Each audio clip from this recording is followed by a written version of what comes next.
It is extremely important to me that the stories we share are authentic and that we strive to tell both perspectives. I've been a local to this remarkable island 3 times and a tourist too many times to count. Our Home Your Holiday celebrates Aruba. There's a reason why Arubans are so patriotic, and there's a reason why visitors keep coming back. Let's dive into the elements that makes Aruba our home and the perfect holiday. In order to keep a tradition alive and to pass it on to future generations, we do need passionate members within our community. Welcome to the show and to my office. I'm Yentolu. Everyone who lives on the island knows about Dande. We only hear it once a year, but whenever we do hear it at the end of the year, it is always special because we believe it to be unique to this island of Aruba.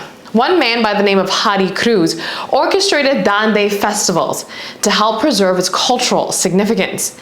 Mr. Harry Croes recently passed away. Let's uncover the folkloric Aruban tradition at New Year's. The sounds of fireworks and saying Happy New Year is a familiar one heard around the world.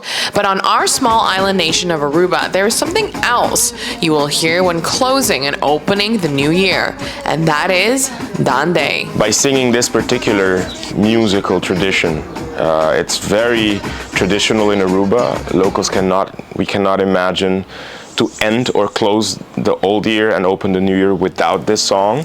Let's hear it. I know be o dande ta promediani wari. I know be o dande biba nos Aruba. I know be o dande biba nos cultura. I know be o dande biba dushi dande. I know be o dande. Ejin's impromptu rendition of Dande you just heard was pretty good, right? You were probably thinking it was actually superb, considering this was done in his living room in the spur of the moment. Well, Ejin is not only a professional singer, but he is also one of the kings of Dande. He's competed in many Dande festivals since the age of 21. In 2013, I was crowned the King of Kings of Dande, and I remained the King of Kings for about 10 years. For me, it was a big honor. If you were to look online about the origin of Dande in Aruba, you'd find that it was born around 1880 after King Willem II liberated the slaves. The liberated slaves then started playing the tambu and visited Aruban homes to wish them a prosperous new year. Online sources may say that Dande is unique to Aruba since there's no other island in the Caribbean that has a Dande tradition. But this info may be debunked.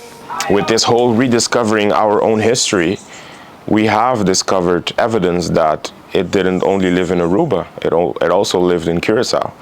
There is evidence of that, there are recordings of that, and that's what really triggered me as a Dande singer and as a history lover to go on my own search to see where this really came from. However, it is evident that this has really African roots. It has African heritage. What we do know for sure is that on this island, the community of Aruba won't be closing the new year and opening a new one without singing or listening to some Dande.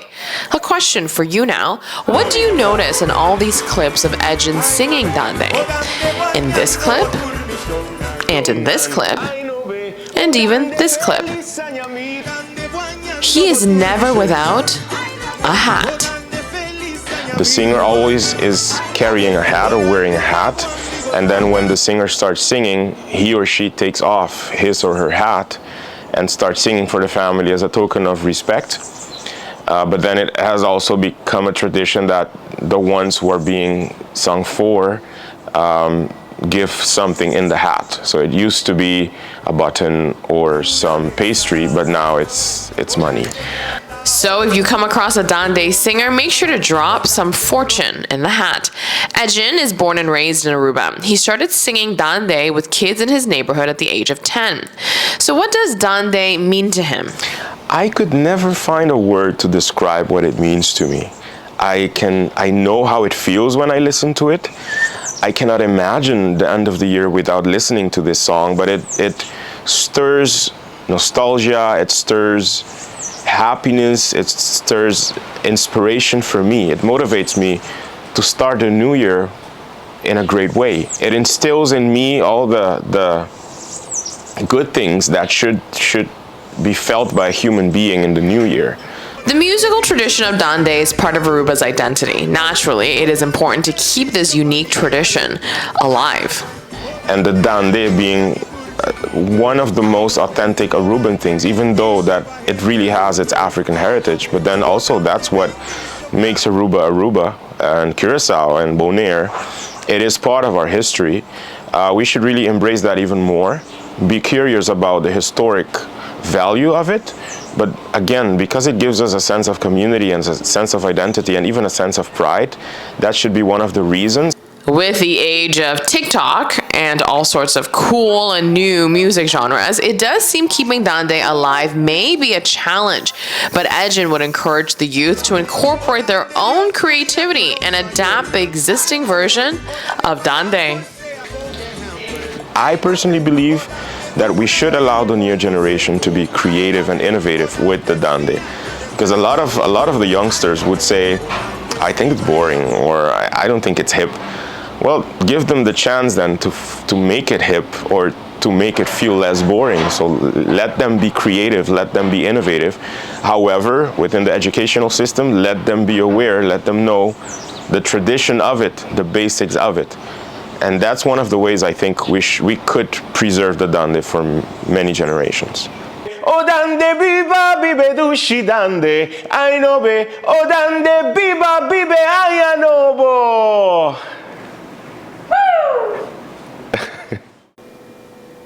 And now we hear from Ejin Semelier, who is one of the kings of Dande, who tells us how pivotal Mr. Harry Croes' role was in keeping the Dande tradition alive. Harry Croes is known for being one of the pioneers of the annual Dande Festival of Aruba. He is a big reason as to why a folkloric musical year-end tradition is celebrated to this day. It was thanks to him, thanks to his effort, that the Dande is still alive today. Because if it weren't for that festival, then today we would not really have that tradition, and it would have died off just like it did in Curacao. It doesn't live in Curacao anymore, but it's living in Aruba. Before being known for Dande, Mr. Harry Croes was a popular boxer. He and another important community member got together in the 60s to see how they can preserve the special act of the New Year caroling. It was in the 1960s and the 1970s that a group of concerned youngsters were talking about the fading away of the tradition of the Dande. And the two most prominent youngsters back then that were talking about this were Betico Cruz, which is and became one of the most prominent politician in Aruba, and Harry Croes, which back then was a very popular sportsman. He was a boxer. According to Ejin, Harry took the initiative to help organize one of the first Dande festivals. Ejin says Mr. Croes was by far one of the most consistent organizers of the festivals. With his involvement, great developments happened, which helped to popularize the festival. And it was a big hit from the beginning. And it was from the beginning that they started choosing the Dande winners. And it was until, I think, in the 1980s that they started choosing the Dande Kings. And then in the beginning of the 90s, the Dande Queens. But it became really a festival that everybody was looking forward to. It became part of our tradition. So many people have participated. An average of between 45 and 50 participants every year. Mr. Harry Croes worked tirelessly to keep Dande part of Aruba's culture. His work is not done. Besides the festival, we have a few traditional groups that do go around the houses. However, I think we need to breathe in new life into that. And that's where the young generation comes in.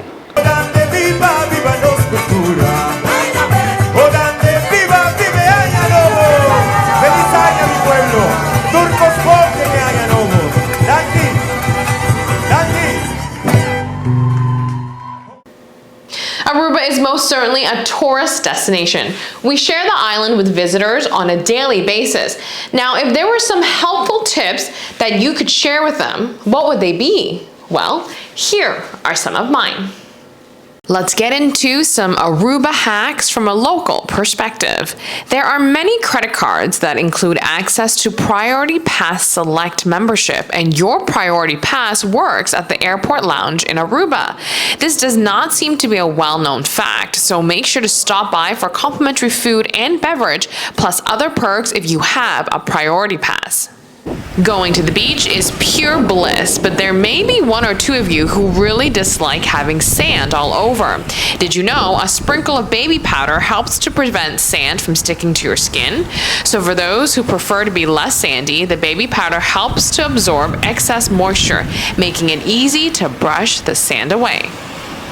Who knew ChatGPT could be part of your vacation? If you are still brushing up on your papiamento but came across a really helpful hotel employee or restaurant bartender that you want to leave a special note for, ChatGPT can now translate English into papiamento. Baby Beach is famous on the island. It is loved by both locals and tourists, so naturally the beach can get pretty busy and full. Rogers Beach, which is right on the other side of Baby Beach, has crystal clear water and a mosaic staircase that you will definitely want to share on your Instagram. So if you aren't a fan of crowds and prefer a quieter beach in St. Nicholas, opt for Rogers Beach, which is very nearby to Baby Beach.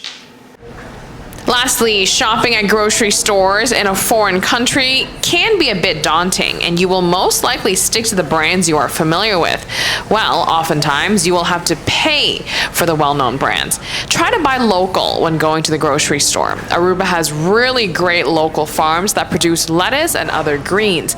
Instead of grabbing a big brand, go for the small business, such as 297 Farms. Usually, local produce will be marked local on the packaging, like this one. You can also buy bananas grown locally on the island. Again, local produce is usually marked local either by the grocery store or within the packaging. One of the most common things to buy locally are eggs. One of the immediate benefits of buying local eggs is the couple of florins that you will most definitely save. With egg price surging worldwide, any kind of price difference matters. Local eggs are fresh, in good shape, great quality, and cheaper compared to the typical brand of eggs you buy at home. Shop like a local and buy local.